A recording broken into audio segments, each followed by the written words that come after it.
Hello and welcome friend, maths by RP sir में आपका एक बार फिर से स्वागत है।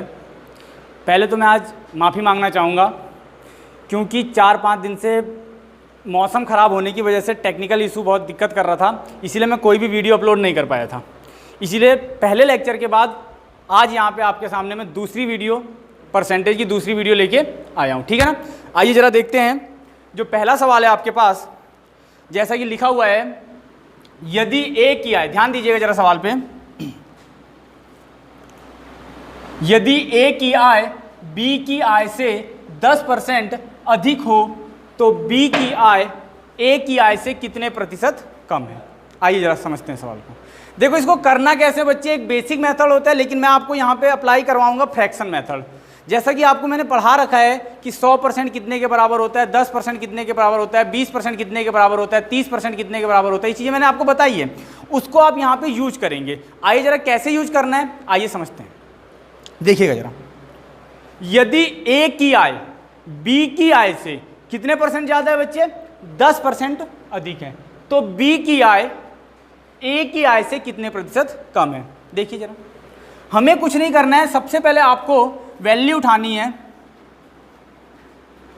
10%। क्या चीज़ क्लियर है? आपने वैल्यू उठाई 10%। इस 10% का मतलब क्या होता है बच्चे, 1/10। क्या चीज़ें क्लियर है? 10% का मतलब होता है 1/10।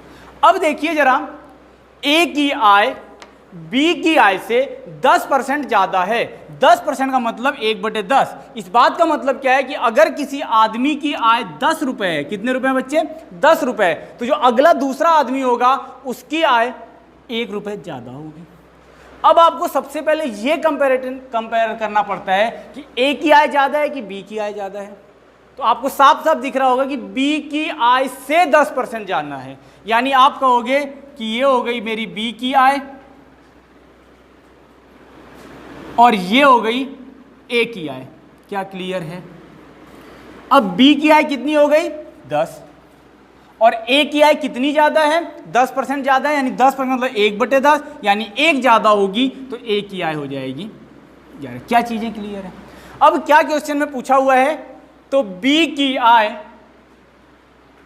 ए की आय से कितने प्रतिशत कम है। बी की आय ए की आय से तुलना किससे करनी है, ए की आय से। अगर आप सवाल को अच्छे से समझ पा रहे होंगे तो ए की आय से कितने प्रतिशत कम है का मतलब है कि नीचे रहेगा डिनोमिनेटर में ए की आय, हर में रहेगा ए की आय, ठीक है ना। तो अब देखो कितनी कम है बच्चे, 1 कम है।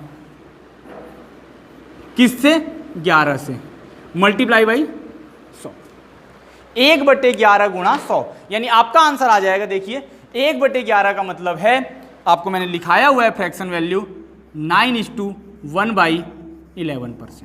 क्या चीज़ें क्लियर हैं? यानी अगर आपका जो आंसर आ जाएगा 9 से 1/11 आ जाएगा। बहुत जल्दी आप कुछ ही सेकेंडों में आंसर लेके आ सकते हैं। क्या चीज़ें क्लियर है? चलिए आइए जरा इसी पे हम दूसरा सवाल कराते हैं। देखिए किस टाइप से होता है। दूसरे सवाल में मैं हल्का हल्का चीज़ें बस मिटा दे रहा हूँ। यदि ए की आय बी की आय से, यहां लिख दिया हमने 25% कम हो, क्या हो बच्चे, 25% कम हो, तो बी की आय ए की आय से कितने प्रतिशत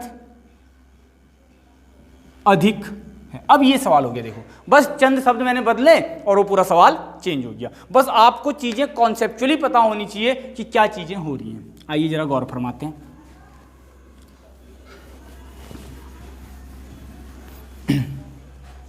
देखिएगा जरा, सबसे पहले आपको क्या उठाना है बच्चे, 25%। 25% का मतलब कितना होता है, तो आप कहोगे सर 25% होता है 1/4। क्या क्लियर है? 25% कितना होता है, 1/4, ठीक है। अब देखिए 25% का मतलब होता है 1/4, यानी कि यदि ए की आय बी की आय से 25% कम है, तो यानी कि बी की आय हो जाएगी आपकी कितनी, 4। ए की आय हो जाएगी कितनी, 3। बी की आय हो जाएगी 4, ए की आय हो जाएगी 3। अब आपसे पूछा जाए अगर कि बताइए कि बी की आय और ए की आय में कितने का अंतर है, तो सर आप कहेंगे कि 1 का अंतर है।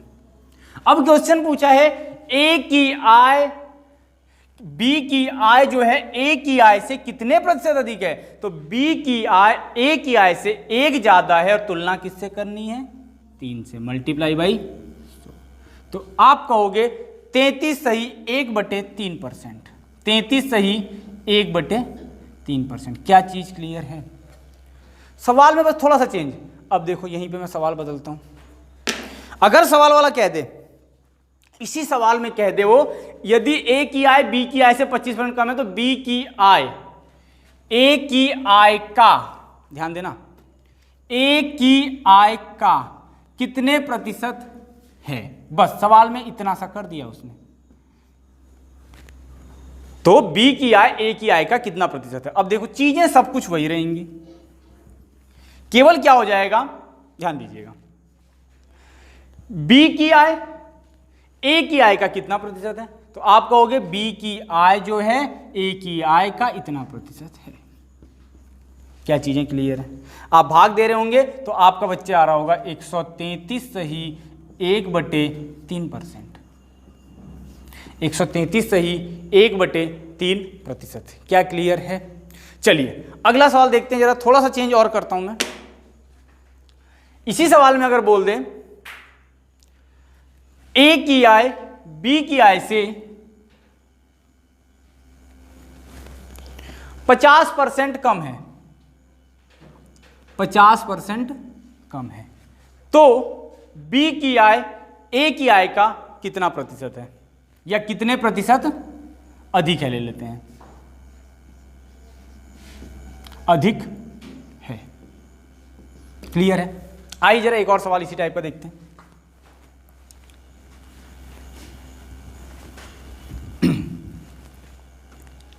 यदि ए की आय बी की आय से 50% कम है, यानी 50% का मान क्या होता है बच्चे, 1/2। अब 1/2 का मतलब हो गया कि बी की आय, देखो बी की आय और ये हो गई बच्चे ए की आय, बी की आय हो गई आपकी 2 और ए की आय 50% कम है, यानी कि 1 कम है, यानी कितनी हो जाएगी, 1 हो जाएगी। क्या चीजें क्लियर है? अब देखिए इसके बाद तो लास्ट में पूछ रहा है कि ए की आय का कितने % अधिक है। बी की आय ए की आय से कितने प्रतिशत अधिक है, तो कितना ज्यादा है, देखिए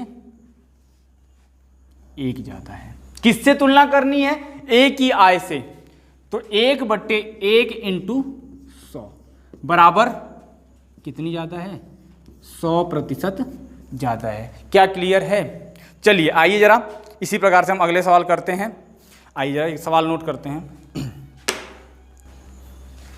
आइए जरा इसी प्रकार का एक और सवाल देखते हैं। क्या बोला है, यदि अनिल की ऊंचाई दीपक की ऊंचाई से 60% अधिक हो। क्लियर है? तो दीपक की ऊंचाई अनिल की ऊंचाई से कितने प्रतिशत कम है। देखिए जरा 60%, 60% का मतलब क्या होता है आपको अगर याद होगा अच्छे से, तो हमको नहीं भी याद है तो निकालना जानते हैं। कैसे निकालना जानते हैं बच्चे, 60/100। आप इसे काटोगे, 2 3 6, 2 5 10, यानी कि आ गई आपकी 3/5। अब देखो आप थोड़ा फास्टली कर सकते हैं। अनिल की ऊंचाई दीपक की ऊंचाई से, यानी कि मान लीजिए दीपक की ऊंचाई कितनी है बच्चे, 5। दीपक की ऊंचाई है 5 और अनिल की ऊंचाई कितनी हो जाएगी, अनिल की ऊंचाई हो जाएगी आपकी 8। कैसे, 5 से 3 ज्यादा 8। अब आगे सवाल वाले ने क्या कहा है, आगे सवाल वाला ये कह रहा है बच्चे कि तो बताइए दीपक की ऊंचाई अनिल की ऊंचाई से कितने % कम है। दीपक की ऊंचाई अनिल की ऊंचाई से कितने % कम है। आप कहोगे 3 कम है, 8 × 100। आप मल्टीप्लाई कर रहे होंगे तो आपका आ रहा होगा 300/8, 8 3 24, 24 के बाद आपका वैसे अगर बताया जाए, अगर फ्रैक्शन वैल्यू याद, तो 37 सही 1/2% आ रहा होगा। ठीक है, तो इस टाइप से आप कर सकते हैं इस सवालों को। क्या चीजें क्लियर है? तो इस टाइप के अगर आप सवाल बनाना जान गए तो अब देखिए जरा एक और सवाल लिखिएगा। सवाल इस प्रकार से लिखिएगा जरा,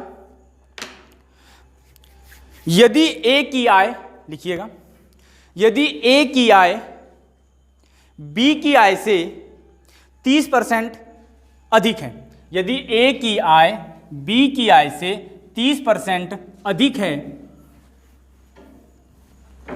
उसके बाद लिखिएगा 30% अधिक है, तो बी की आय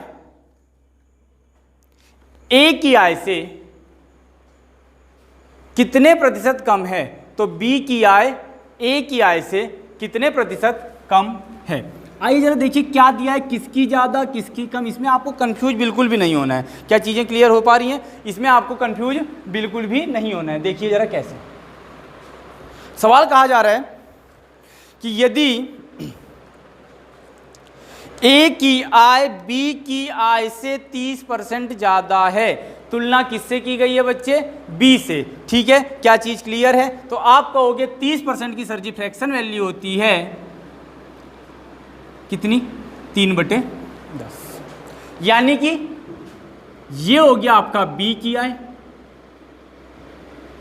और यहां हो जाएगी आपकी ए की आय। अब बस ये पहचानो कि ज़्यादा है कम है। तो आपको दिया हुआ है कितने परसेंट ज़्यादा है, आप देख पा रहे होंगे 30% ज़्यादा है। जब 30% ज़्यादा है यानी कि अगर बी की आय 10 है तो ए की आय कितनी हो जाएगी बच्चे? 13। क्या क्लियर हो रहा है? बी की आय 10 हो जाएगी, ए की आय कितनी हो जाएगी? 13 हो जाएगी। ठीक है, अब देखिए जरा इस चीज़ को हम समझते हैं। तो आगे क्या पूछा है सवाल में? सवाल में बोला है ए की आय तो बी की आय ए की आय से कितने परसेंट कम है। बी की आय ए की आय से कितने परसेंट कम है बच्चे? 3 कम है। तुलना इंटू 100, 3/13 गुणा 100। आप सॉल्व आउट कर रहे होंगे, आपका आ रहा होगा 300/13। आप भाग देंगे, 13 दूनी 26, 4 बचा 40, 13 तिया 39, 23 सही 1/13%। इसका क्या आ जाएगा बच्चे? आंसर आ जाएगा। क्या चीज़ें क्लियर है? आइए जरा एक थोड़ा सा अलग सवाल लेते हैं। अलग क्या है? बस फ्रैक्शन वैल्यू जो है आपके पास थोड़ा सा अलग से दे रहेगी। देखिए जरा किस टाइप से।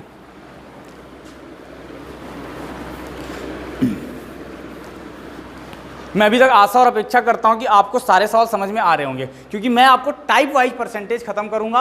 आज जो है परसेंटेज की दूसरी क्लास है, इसी प्रकार से आपको डेली वीडियो अपलोड किए जाते रहेंगे। ठीक है ना? आइए जरा एक और सवाल लेते हैं। सवाल लिखिएगा,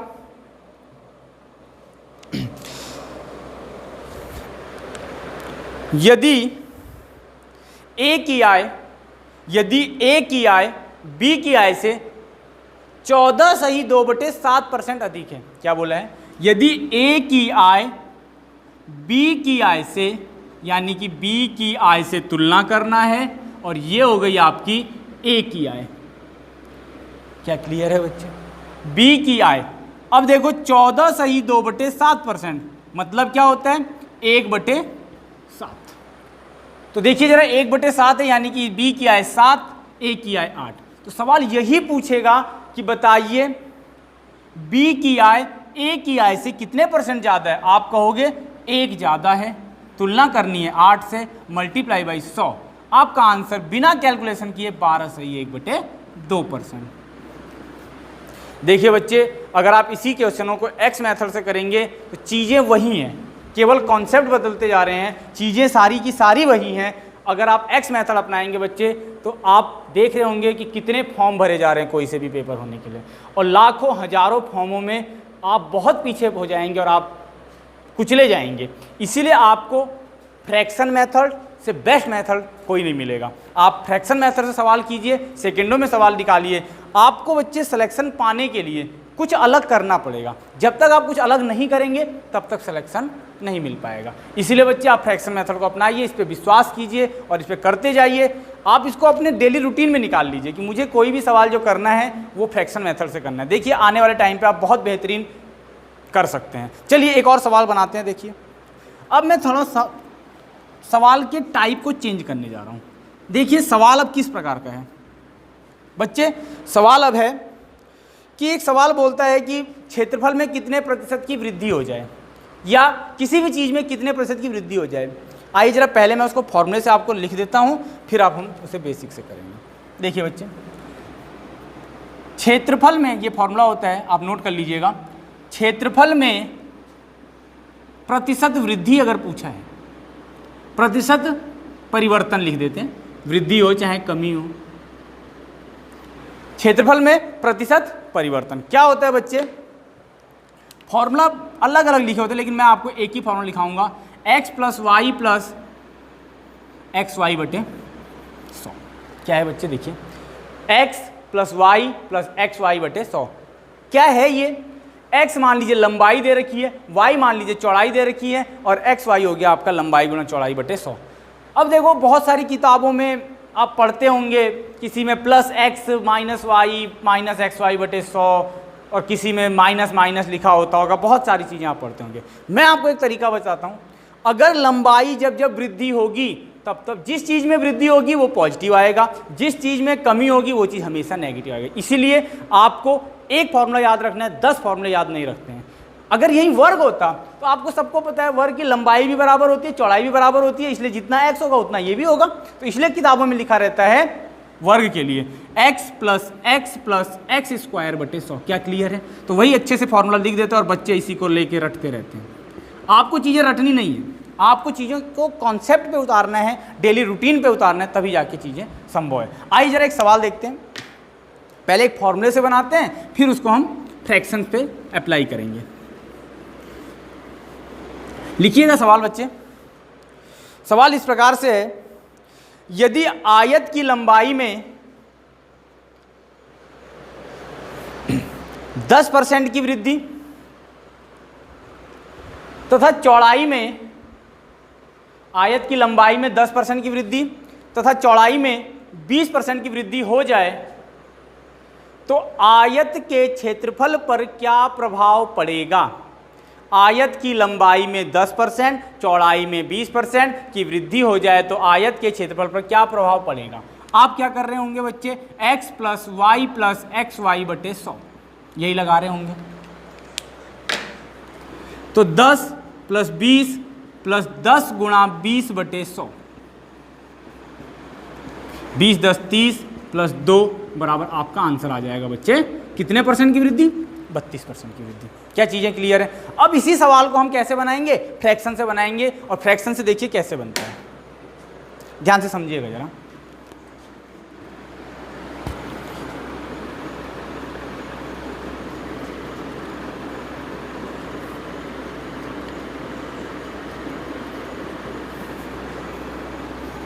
देखिए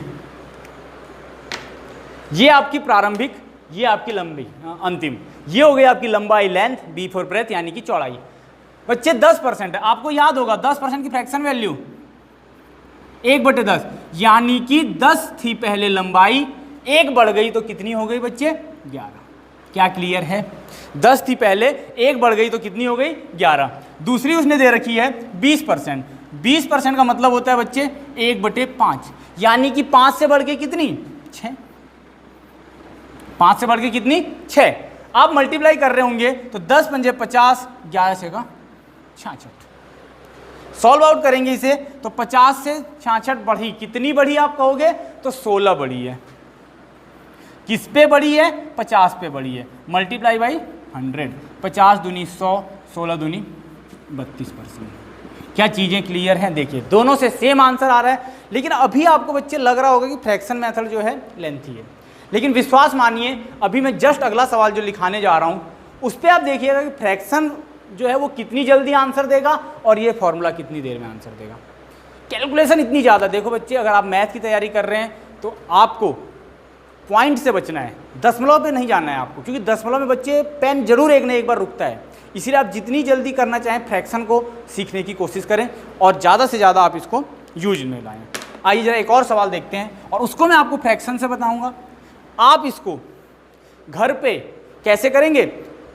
बेसिक मेथड, फॉर्मूला मेथड से करेंगे और कमेंट करके मुझे बताइएगा कि फ्रैक्शन जल्दी हुआ या एक्स मेथड जल्दी हुआ। ठीक है, आपको विश्वास हो जाएगा खुद अपने आप पे। आप खुद करिएगा इसे ट्राई प्रैक्टिकली, क्योंकि मैं कहूँगा तो आपको विश्वास नहीं होगा। ठीक है ना? आइए जरा सवाल पे आते हैं, लिखिएगा जरा सवाल।